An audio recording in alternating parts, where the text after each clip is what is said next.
मित्रांनो, supplement exam आपल्याला 100% clear करून थर्ड इयरला जायचंच आहे आणि यासाठीच हा व्हिडिओ आहे. मित्रांनो, आता काही मुलांना 5 विषय बाकी आहे, काहींना 3 आहेत, काहींना 2 आहे, काहींना 1 आहे. जनरली 1, 2, 3 मॅक्सिमम सब्जेक्ट आहेत. खूप मुलांना 5 किंवा 6 विषय क्वचितच पोरांना आहे. सो आपण धरूया 1, 2, 3 विषयांचं जास्तीत जास्त मुलं आहे का ज्यांचे गोल्डनला होते त्यांना आता ते क्लिअर करून जायचंय थर्ड इयरला. मग त्यासाठी आपल्याला एक प्रॉपर टाइम टेबल आणि स्टडी रुटीन पाहिजे. बरोबर, आपल्याकडे आहे हार्डली 2-3 विषय. म्हणजे आपण आजपासून जरी कन्सिडर केलं तर आपल्याकडे 10 दिवस नाही तर जास्त दिवस आहे, कारण पेपरच्या मध्ये पण खूप गॅप आहे ना. सो समजा पहिला पेपर काहींचा 25 ऑगस्टला असेल तर काहींचा डायरेक्ट 1 सप्टेंबरला आहे. सो असं कन्सिडर केलं तर आपल्याकडे 10-15 दिवस आहेत आणि याच्यामध्ये एक प्रॉपर टाइम टेबल जर तुमच्याकडे असला तर तुम्ही 100% थर्ड इयरला जाणार म्हणजे जाणारच. कारण यावेळी द्यायचा तर शेवटचाच द्यायचा आहे. फक्त हा टाइम टेबल मला खूप मुलं कॉल करताय, मी त्यांना कंटिन्युअसली सांगतोय, पण मग आता मी ठरवलं की प्रॉपर व्हिडिओज देतो म्हणजे आता फोन कॉल कमी होतील आणि मुलांना प्रॉपर टाइम टेबल भेटला की अभ्यासाला लागून जाशाल. आता हा टाइम टेबल मी कसा बनवलाय, पहाटेच्या हिशोबाने बनवलाय, पहाटे 5 पासून रात्री 11 पर्यंत. आता काही मुलांना तुम्हाला या टाइम टेबलने अडॉप्ट करता आलं तर बेस्टच आहे, कारण पहाटे अभ्यास करणं हा ब्रह्ममुहूर्तावर आपल्या भारतीय संस्कृतीनुसार सगळ्यात बेस्ट आहे. पण नाही जमत, काही नाईट रायडर असतात, मग त्यांनी हाच टाइम टेबल ते उठल्यापासून नाईटला शिफ्ट करू शकता. तुमच्या हिशोबाने थोडाफार शिफ्ट करू शकता, पण ह्याच वेने जा, स्ट्रक्चर हेच ठेवा, फक्त टायमिंग चेंज होईल. क्लिअर? आता याच्यामध्ये नुसता अभ्यास नाही, अभ्यास आणि रिव्हिजन, ती पण साधी रिव्हिजन नाही, PYQ बेस रिव्हिजन आहे. कारण या एक्झाम मध्ये मी 100% तुम्हाला गॅरंटी देतो, मागचे जे काही 5 ते 6 पेपर झालेले आहेत, माझ्यामध्ये 6 पेपर आतापर्यंत आहेत, हे 6 पेपर ज्याने केले ना मागचे 24 पॅटर्नचे, त्याच्या बाहेर काहीच येणार नाही. ऍटलिस्ट पासिंगचं त्याची 100% क्लिअर होऊन जाते. आणि हे सगळे सॉल्व 6 पेपर आपला लेटेस्ट जून 26 चा सुद्धा विथ एक्सप्लेनेशन पर्पल ॲट ॲपवर अवेलेबल आहे. म्हणजे पर्पल ॲट ॲपवर आम्ही डिटेल PYQ बेस्ड स्टडीज दिलाय आणि त्या मार्फत मुलं कंटिन्यू कोर्सेस घेऊन अभ्यासाला लागले, डाऊट आले आम्हाला विचारताय आणि त्यांचे अभ्यास सुरू झालाय, कॉन्फिडन्स आला, हे त्यांना गायडन्स पण भेटतोय आणि खात्री येते विषय क्लिअर होईल. सो तुम्हाला क्लिअर करायचे असेल नक्की तुम्ही आपल्या पर्पल हॅट मार्फत अभ्यास करा. आता एक जनरल तुम्हाला टाइम टेबल देऊन देतो. ओके, सो बघा, सगळ्यात कोर काय आपली जनरल रिव्हिजन नाही, ही PYQ बेस्ड रिव्हिजन आहे. यस, समजून घ्या व्यवस्थित.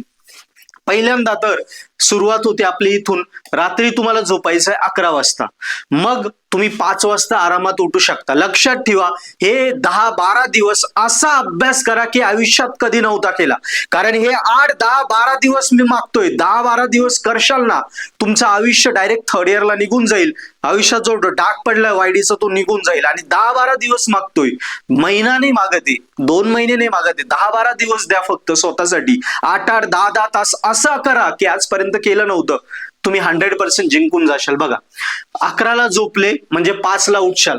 उठल्या उठल्या पहिल्यांदा डायरेक्ट पहिले 2-3 दिवस फक्त त्रास होईल, पण परीक्षेचं टेन्शन आलं की जाग येऊन जाते, त्रास पण नाही होत. उठल्या उठल्या तोंडावर पाणी मारा किंवा थोडं नाचा बिचा, स्ट्रेचिंग करा, हवेत थोडं 5-10 मिनिटं फिरा, झोप मोडून जाईल.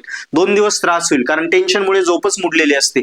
बघा, पहिले 5 ते 7 हा सकाळचा पिरियड हा खूप महत्वाचा आहे, कारण ऑलरेडी आपण रात्रभर झोपलेलो राहतो, सगळा अनवॉन्टेड डेटा डिलीट झालाय, लोक झोपले, सगळी शांतता आहे.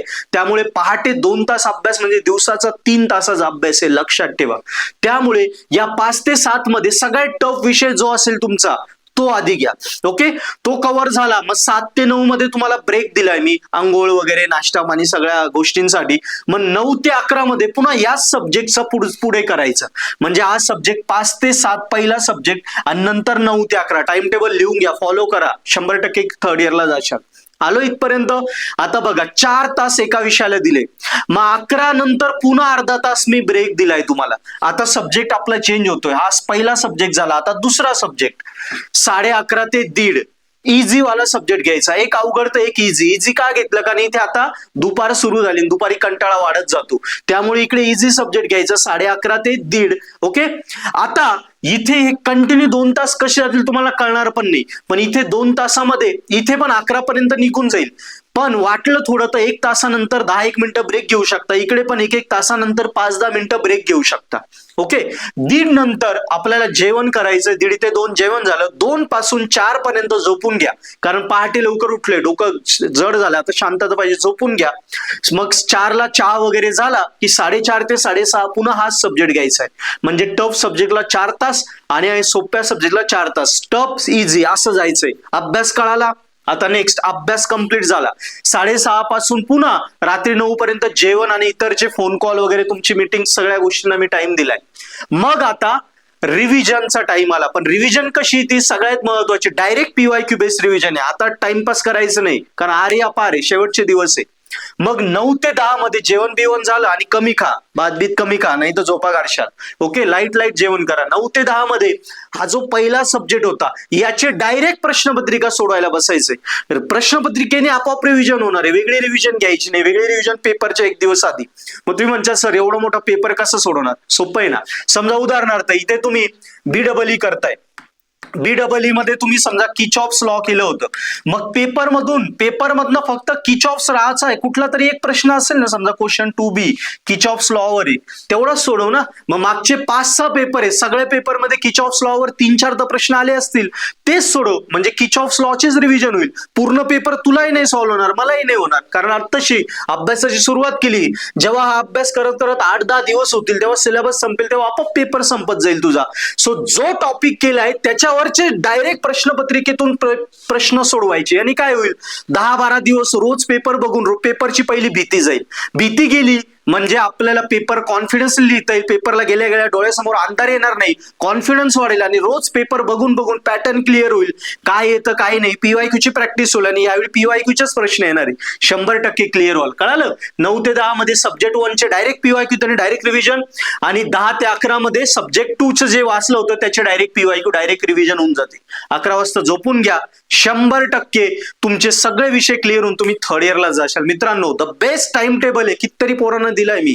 13 तारखेला हे लागल्यापासून, तुमचा टाइम टेबल आल्यापासून आता इतके कॉल येत आहे, मुलांना फायदा होतोय, म्हणून म्हटलं आता व्हिडिओ देऊ, सगळ्यांना एकत्र देऊन देऊ. व्हिडिओ महत्वाचा वाटला लगेच सबस्क्राईब करा, सगळ्यांना शेअर करा आणि फॉलो करायला सुरुवात करा. काही डाऊट आला तर कमेंटमध्ये पुढच्या व्हिडिओत द्या, किंवा व्हिडिओ कशावर लागेल पुढची ती सांगा, आपण चेंज करू त्याच्यामध्ये. ओके. पण याने 100% क्लिअर व्हाल. आणि अभ्यास करताना पर्पल ॲडचे कॉम्बो सबस्क्रिप्शन चालू आहे 3-3+ विषयांसाठी, घेऊन घ्या. कारण 1 वर्ष 8 दिवसांचा विचार करू नका, थोड्याफार अमाऊंट साठी तुमचं 1 वर्ष अडू शकतो. सो लगेच सबस्क्राईब करा. सगळं आम्ही दिलेलं आहे. PYQ बेस्ड स्टडी दिलाय, जो हार्डली 2-3 दिवसात होऊ शकतो एका विषयाचा. तो पर्पल ॲड सोबत करा. सेल्फ स्टडी करून YD पडला, आता पुन्हा सेल्फ स्टडीच्या नादी नका लागू. आमच्या मदतीने अभ्यास करा, म्हणजे 100% विषय क्लिअर होऊन जाईल. Best of luck.